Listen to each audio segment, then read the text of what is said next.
नमस्कार। सुर्खियों के बाद खबरों को विस्तार से देखेंगे। बिग ब्रेकिंग स्टूडियो से लगातार बड़ी खबर पर खास नजर बनी रहेगी। इसके अलावा न्यूज रूम से सहयोगी दीपेश लगातार हमारे साथ बने रहेंगे। महत्वपूर्ण मध्य प्रदेश की खबरें वो आप तक पहुंचाएंगे। लेकिन शुरुआत करेंगे बड़ी खबर जो रायपुर से मिल रही है, छत्तीसगढ़ से मिल रही है। धान खरीदी की तारीख का ऐलान कर दिया गया है। 1 दिसंबर से धान की खरीदी शुरू होगी। सरकार ने 1 दिसंबर से धान खरीदी का फैसला लिया है। मंत्रिमंडलीय उप समिति की बैठक में यह फैसला लिया गया। सभी मंडियों में एक साथ धान की खरीदी शुरू होगी। तो बड़ी खबर आपको बता दें, धान खरीदी की तारीख का ऐलान कर दिया गया है। सहयोगी अवधेश हमारे साथ जुड़े हुए हैं। अवधेश, पूरी जानकारी। सरकार ने ये तय कर लिया कि अब धान की जो खरीदी होगी, किसान जो अपना धान बेचेंगे वो 1 दिसंबर से बेचेंगे। तारीखों को लेके विवाद की स्थिति बन रही थी। तैयारियों की समीक्षा के लिए बार बार ज्ञापन और प्रदर्शन का दौर चल रहा था। विपक्ष सहित तमाम लोगों की मांग थी कि नवंबर में धान की खरीदी की जानी चाहिए, लेकिन तमाम समीक्षा व्यवस्थाओं के बाद आज सरकार ने ऐलान कर दिया कि धान की खरीदी 1 दिसंबर से होगी।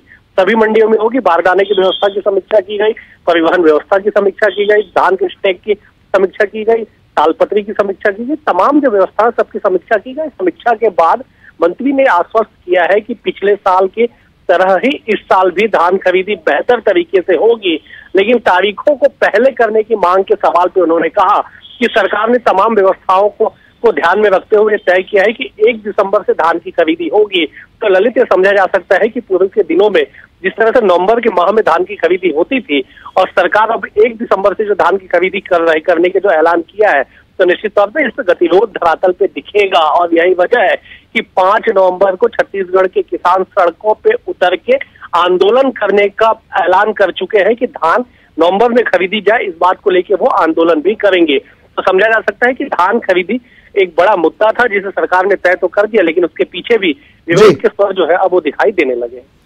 चलिए, बहुत बहुत शुक्रिया अवधेश आपका इस तमाम जानकारी के लिए। सहयोगी अवधेश हमारे साथ जुड़े हुए थे। धान खरीदी बेहद महत्वपूर्ण ये मसला है और जिस विरोधाभास की तरफ अवधेश इशारा कर रहे हैं वो किस तरीके से उसे हल किया जाएगा वो देखना बहुत दिलचस्प होगा।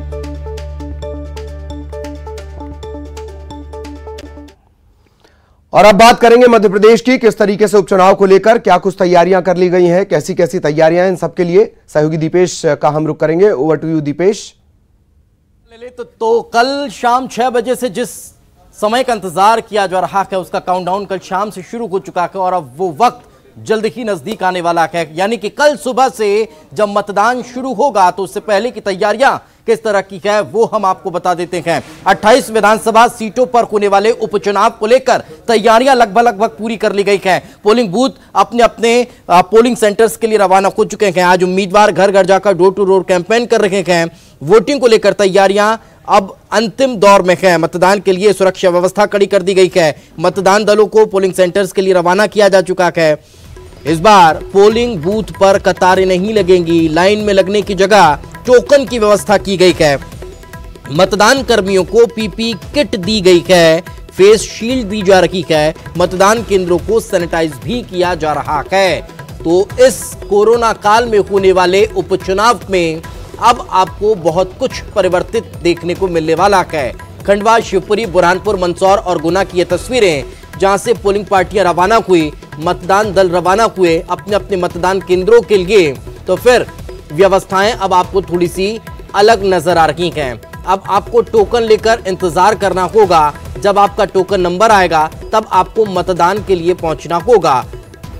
इससे पहले जब आपने चुनाव में मतदान किया होगा तब आप लाइन में लगे रहते थे, लेकिन अब आपको थोड़ी सी निजात मिल रही है। कोरोना काल में भी आप इसे अवसर समझिए कि आपको लाइन नहीं लगनी पड़ेगी, बैठकर इंतजार करना पड़ेगा अपने मताधिकार का इस्तेमाल करने के लिए।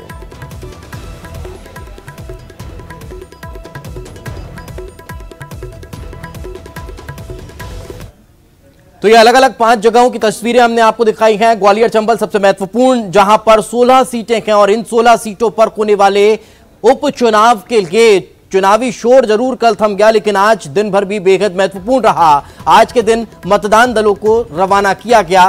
पूरी तैयारियां यहां पर लगभग पूर्ण नजर आई। आज सुबह से ही यहां पर हलचल देखने को मिली। मतदान दल अपनी अपनी सामग्री लेकर यहां से रवाना हुए। कोरोना के चलते मतदान केंद्रों पर खास इंतजाम किए गए हैं। मतदान कर्मियों को पीपीई किट, ग्लव्स दिए जा रखे हैं। वहीं वोटिंग सेंटर्स को सैनिटाइज करने के भी इंतजाम किए गए हैं ताकि जो मतदान दल है और साथ ही साथ जो मतदाता आने वाले हैं उन दोनों की सुरक्षा पुख्ता हो सके।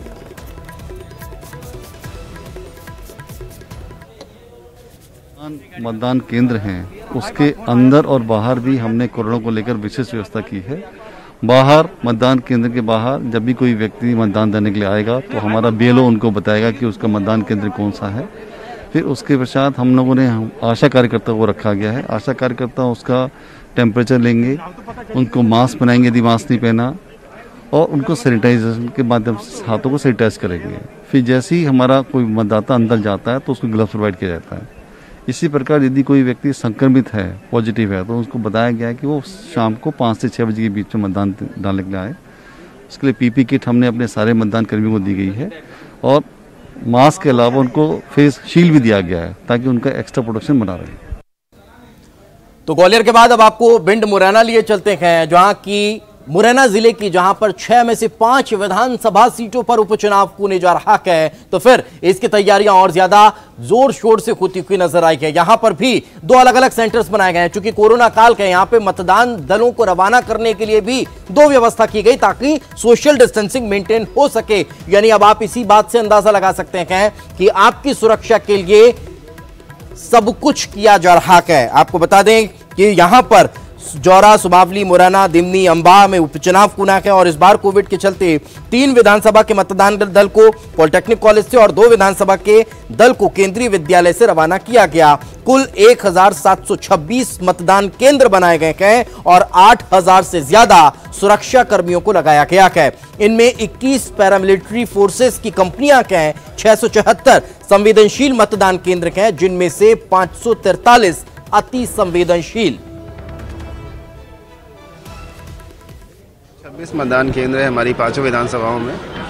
आप लोग जैसे पूर्व सालों में देखते आए होंगे कि सभी मतदान केंद्रों का, सभी विधानसभाओं का वितरण पॉलिटेक्निक कॉलेज से ही होता है, लेकिन इस बार कोविड को ध्यान में रखते हुए कि एक जगह पे बहुत ज़्यादा भीड़ ना हो, उसके लिए व्यवस्था की गई है कि 3 विधानसभाओं का वितरण हम पॉलिटेक्निक कॉलेज से कर रहे हैं और 2 विधानसभाओं का वितरण हम केंद्रीय विद्यालय से कर रहे हैं। कुल 1726 मतदान केंद्रों में से इन 3 विधानसभाओं के 1094 मतदान केंद्रों का वितरण यहाँ पर है और 638 मतदान केंद्रों का वितरण वहाँ पर है।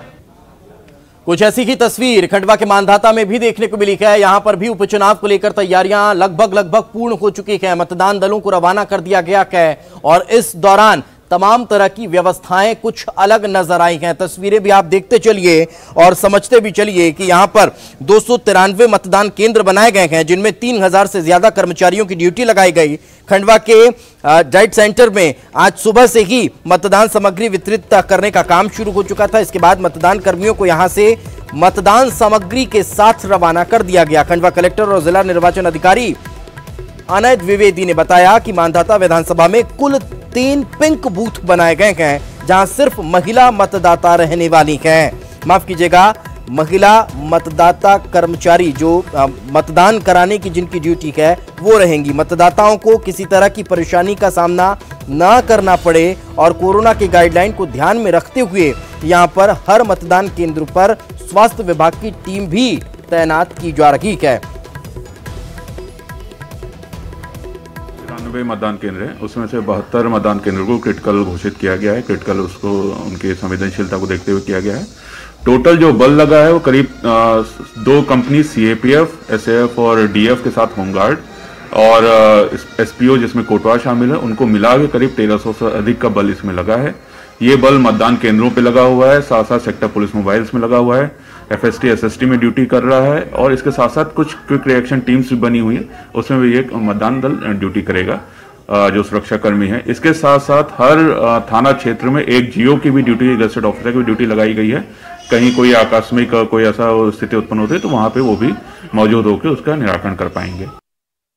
बात मंदसौर की करते हैं, जहां पर एक दुखद खबर निकलकर सामने आई है। यहां पर जब पोलिंग पार्टियों को रवाना किया जा रहा था, मतदान दलों को मतदान केंद्रों के लिए रवाना किया जा रहा था, मतदान सामग्री उन्हें मुहैया कराई जा रही थी, तब एक मतदान कर्मी की हार्ट अटैक की वजह से डेथ हो गई। आपको बता दें कि दिल का दौरा पड़ने की वजह से मौत को न बताया गया है। सुधीर जोशी नाम के मतदान कर्मी की मतदान केंद्र संख्या 197 पर ड्यूटी लगाई गई थी। मतदान सामग्री वितरण केंद्र पर बने हुए स्वास्थ्य परीक्षण काउंटर पर मतदान कर्मी सुधीर जोशी का स्वास्थ्य परीक्षण किया गया तो उनका स्वास्थ्य ठीक नहीं पाया गया। उन्हें तुरंत मौके पर ही मौजूद एम्बुलेंस द्वारा जिला चिकित्सालय भेजा गया, जहां पर डॉक्टरों ने 2 घंटे का अथक परिश्रम किया, लेकिन सुधीर जोशी की जान नहीं बचाई जा सकी। सुधीर जोशी शासकीय महाविद्यालय में अकाउंटेंट के पद पर पदस्थ थे। कलेक्टर और जिला निर्वाचन अधिकारी मनोज पुष्प ने बताया कि निर्वाचन आयोग के नियमानुसार मतदान कर्मी के परिजनों को आर्थिक सहायता राशि 15 लाख उपलब्ध करवाई जाएगी। निर्वाचन आयोग ने व्यवस्था दी कि निर्वाचन कार्य में लगे अगर किसी मतदान कर्मी की मृत्यु होती है तो शासन उन्हें 15 लाख रुपए की सहायता राशि मुहैया कराता है। पूर्व हेल्थ की जो काउंटर लगा था, उस काउंटर पे वो उपस्थित हुए थे। उन्होंने अपनी तबीयत खराब होने की बात बताई थी। मतदान दल में उनका मतदान केंद्र 197 पर मतदान अधिकारी क्रमांक 2 के रूप में ड्यूटी थी, लेकिन सामग्री प्राप्त करने के पूर्व ही उनकी तबीयत थोड़ी खराब लग रही थी। तो स्वास्थ्य की टीम ने उनका जांच किया और उसको फिर जिला अस्पताल भेजा था। अभी थोड़ी देर पहले उनकी जिला अस्पताल में डेथ हुई है। जो इलेक्शन कमीशन के निर्देश हैं और जो इंश्योरेंस का कवर है, उसके उन्हें लाभ दिलाने के लिए प्रकरण यहाँ से बनाकर भेजा गया। और चलिए अब बात करते हैं एक और महत्वपूर्ण खबर की। दरअसल आज हुई सुनवाई में कमलनाथ को फौरी तौर पर राहत मिलती हुई नजर आ रही है। हालांकि जो याचिका उनके द्वारा लगाई गई थी, उसमें सुनवाई के बाद उस याचिका पर फैसला सुनाते हुए, यानी कि ये कह लीजिए कि सुनवाई करते हुए सुप्रीम कोर्ट ने चुनाव आयोग के आदेश पर रोक जरूर लगा दी है। सीजीआई ने कहा कि वो इस बात की सुनवाई करेंगे कि क्या चुनाव आयोग के पास किसी व्यक्ति के स्टार प्रचारक का दर्जा छीनने का अधिकार है या नहीं। आपको ये भी बता दें कि चुनाव आयोग ने पिछले दिनों कमलनाथ को चेतावनी के बावजूद बार बार चुनावी सभाओं में अपने बयान से आचार संहिता का उल्लंघन करने पर कमलनाथ को कांग्रेस पार्टी के स्टार प्रचारकों की लिस्ट से हटाने का आदेश दिया था। सुप्रीम कोर्ट में कमलनाथ की तरफ से दाखिल याचिका में कहा गया था कि चुनाव आयोग ने उनके वैधानिक अधिकारों का उल्लंघन किया है। अब इस पूरे मामले को लेकर फौरी तौर पर राहत आप इसे मान सकते हैं, लेकिन चुनाव प्रचार कल थम चुका है। स्टार प्रचारक का दर्जा जो था उसको लेकर अब उन्होंने याचिका लगाई थी, लेकिन अब इसे फौरी तौर पर राहत और एक जीत जैसा उसे आप समझ सकते हैं, जिसमें सुप्रीम कोर्ट ने आदेश पर फिलहाल रोक लगाई है और अब आगे की कार्रवाई, आगे की सुनवाई होगी। मध्य प्रदेश के पूर्व मुख्यमंत्री और कांग्रेस के वरिष्ठ नेता कमलनाथ की याचिका पर सुनवाई करते हुए सुप्रीम कोर्ट ने चुनाव आयोग के आदेश पर रोक लगा दी है। सुप्रीम कोर्ट अब इस बाबत सुनवाई करेगा कि क्या चुनाव आयोग को ऐसा कोई अधिकार है कि वो स्टार कैंपेनिंग की लिस्ट से किसी भी व्यक्ति के अधिकार को छीन सकता है या फिर नहीं। दरअसल कमलनाथ की तरफ से सुप्रीम कोर्ट में एक याचिका दाखिल करके ये मांग की गई थी कि उनके स्टार कैंपेनिंग की लिस्ट को लेकर चुनाव आयोग ने कार्रवाई की है और स्टार कैंपेनिंग की लिस्ट से उनके नाम को हटा दिया है। महत्वपूर्ण बात इस पूरे मामले में यह है कि सुप्रीम कोर्ट भी कमलनाथ की इस याचिका पर सुनवाई के लिए तैयार हो गया है। चुनाव आयोग ने फिलहाल इस याचिका पर सुनवाई के आधार को निरस्त करने की बात कही थी, लेकिन सुप्रीम कोर्ट ने कहा कि वो इस पूरे मामले की समीक्षा करेंगे कि क्या चुनाव आयोग के पास ऐसा कोई अधिकार है या नहीं। बहरहाल सुप्रीम कोर्ट में आज जो सुनवाई हुई, उस सुनवाई में मध्य प्रदेश के पूर्व मुख्यमंत्री कमलनाथ की कहीं ना कहीं इस पूरे मामले में एक तात्कालिक जीत तो नहीं कहेंगे, लेकिन एक नैतिक जीत जरूर कह सकते हैं, क्योंकि सुप्रीम कोर्ट कहीं ना कहीं उनकी इस याचिका को लेकर एक बड़ा समीक्षा आने वाले दिनों में जरूर करने वाला है। कैमरामैन जगदीश सुप्रेती के साथ सुशील पांडे, न्यूज़ 18 दिल्ली। आगे बढ़ते हैं। प्रचार तो बीते एक दिन पहले यानी कि कल ही थम चुका है। डोर टू डोर कैंपेन जरूर चल रहा है, लेकिन इन सबके बीच पोस्टर वॉर और इसके साथ साथ सोशल मीडिया पर चुनावी दंगल लगातार जारी है। और ये दंगल पूर्व मुख्यमंत्री और मुख्यमंत्री के बीच नजर आ रहा है। यह कैसा है? दरअसल पीसीसी चीफ कमलनाथ के उपचुनाव वाले विधानसभाओं में पोस्टर लगाए गए हैं जिसमें सवाल पूछा गया, आखिर मेरी क्या गलती थी? कांग्रेस शासनकाल में किए गए कामों का भी जिक्र पोस्टर में किया गया है। पूछा गया कि क्या यही मेरी गलती थी? वैसे जवाब कमलनाथ के पोस्टर का खुद सीएम ने ट्वीट करके दिया। शिवराज सिंह चौहान ने लिखा कि आपने जनता को जो वचन दिए उन वचनों को आपने भुला दिया, यही आपका पाप नहीं महापाप है।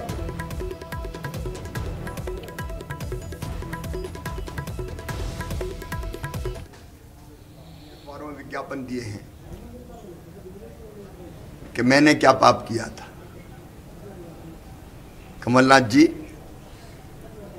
आपने पाप किया, आपने पाप किया। मध्य प्रदेश को दलालों की मंडी के रूप में परिवर्तित कर दिया। आपने पाप किया, भ्रष्टाचार का विकेंद्रीकरण कर दिया। आपने पाप किया, केंद्र से जो मिलने वाली सहायताएं थी उनका उपयोग ढंग से नहीं किया। मैं कितने पाप बताऊं आपके।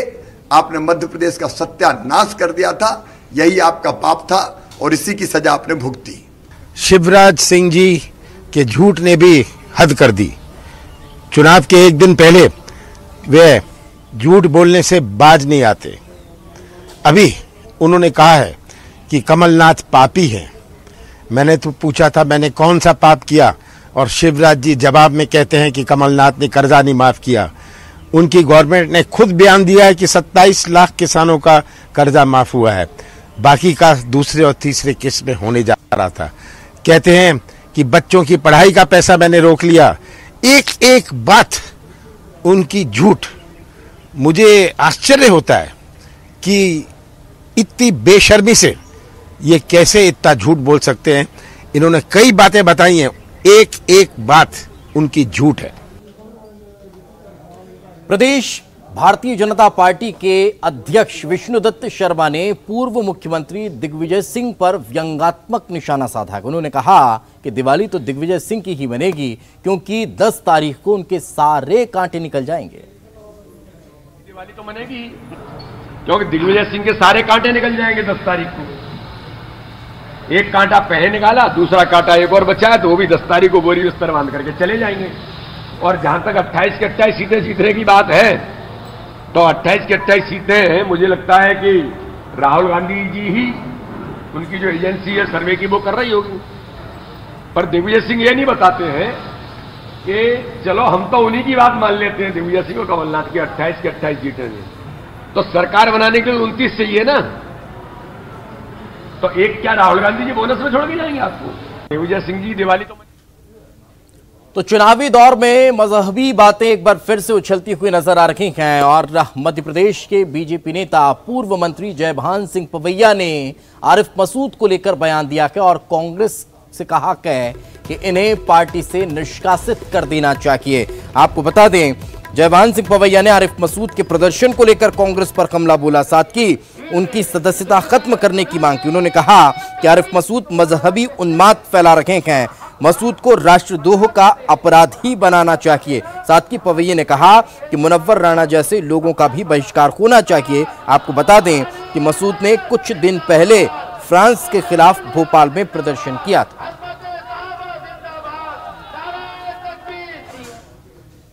पैदा करना, जहर घोलना, ये राष्ट्रीय अपराध है और इसलिए मध्य प्रदेश के विधायक आरिफ मसूद ने जो कृत्य किया है भोपाल में,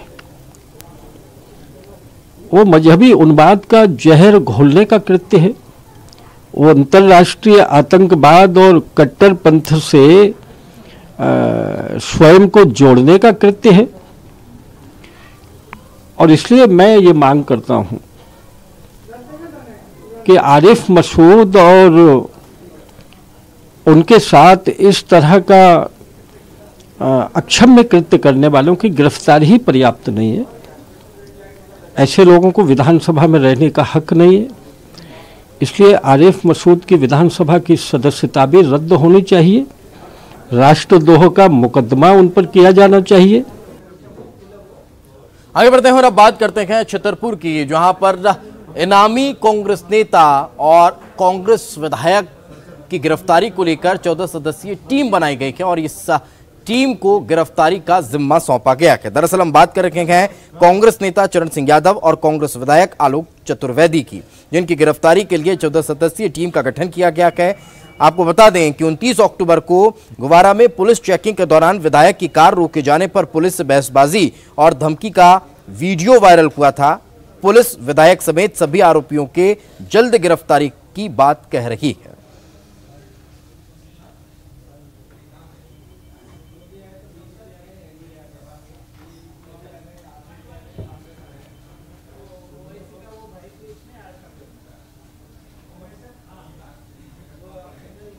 और चलिए फिलहाल वक्त एक छोटे से ब्रेक का है, ब्रेक के बाद जल्द हाजिर होंगे।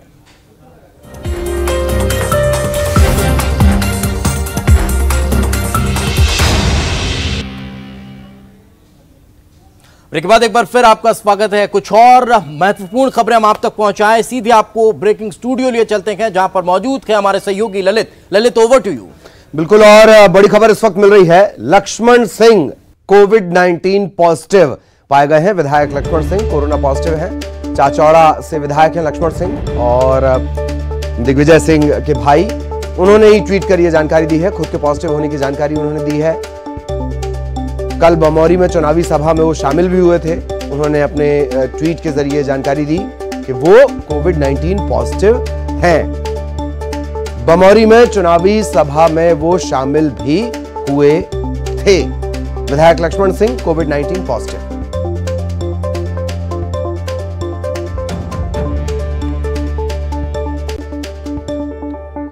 और एक बार फिर खबरों के सिलसिले को आगे बढ़ाने के लिए न्यूज रूम का रुख करेंगे।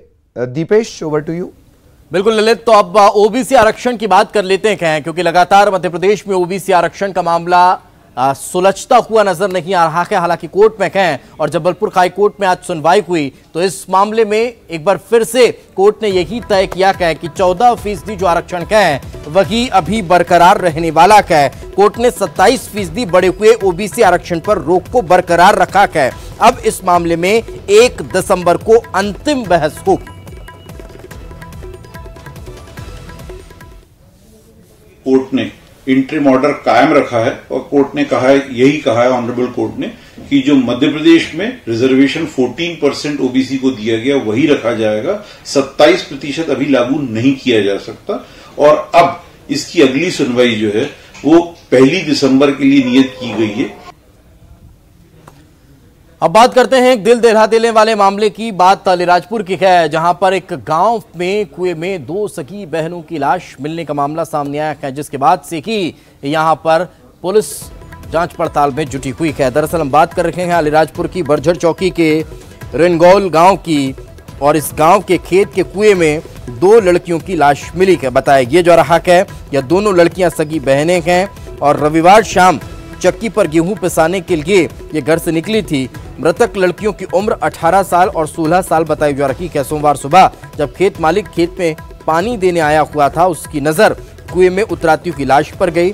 उसने तुरंत गांव वालों को सूचना दी और फिर पुलिस को जानकारी मिली। जानकारी के बाद मौके पर पहुंची पुलिस जांच पड़ताल में जुटी हुई है। कुएं से थोड़ी ही दूरी पर शराब के डिब्बे भी मिले हैं। फिलहाल पुलिस अब हर एंगल से जांच पड़ताल में जुटी हुई है।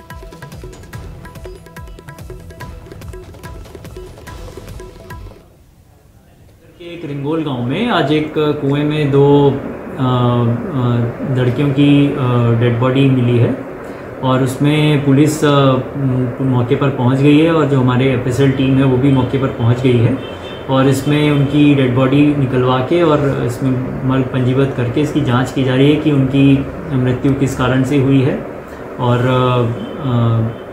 इसमें जो भी आगे वैधानिक कार्रवाई होगी वो की जाएगी। और इसी के साथ इस बुलेटिन में फिलहाल इतना कि ब्रेकिंग स्टूडियो से हमारे सहयोगी ललित हमारे साथ जुड़े हुए थे, जो कई महत्वपूर्ण खबरें आप तक पहुंचा रखे थे। ललित, आपका भी बहुत बहुत शुक्रिया। दीजिए हमें इजाजत और देखते रहिए न्यूज़ 18। नमस्कार।